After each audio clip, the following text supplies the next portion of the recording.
উপজেলা কৃষি অফিস বালুকা সিংহের ছাদে আমরা রঙিন ফুলকপির চারা রোপণ করেছিলাম। আপনারা দেখেন এখানে এই ফুলকপি আমরা উত্তোলন করবো। দেখেন আপনারা ফুলকপি কত সুন্দর করে রঙিন হলুদ কালার ধারণ করেছে, কিন্তু অনেকটি কিন্তু ফুলকপি রয়েছে। আপনারা দেখেন এই এখানে কিন্তু ফুলকপি রয়েছে, এটা আরও 5-7 দিন পরে আমরা কর্তন করতে পারবো।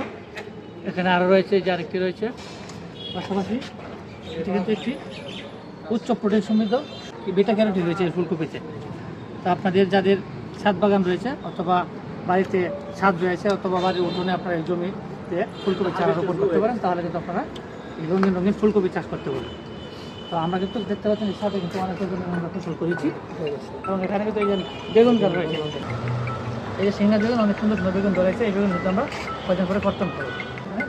টমেটো গাছ রয়েছে, টমেটো চারা রয়েছে, অনেক টমেটো গাছ এখানে আমরা তুলতেছি, এবং এখানে কেরা রয়েছে, শশা রয়েছে। আপনারা সকলেই আপনার ছাদ বাগানে শীতকালীন সবজি রাখবেন, তাহলে আপনার নিজের চাহিদা পূরণ করতে হবে।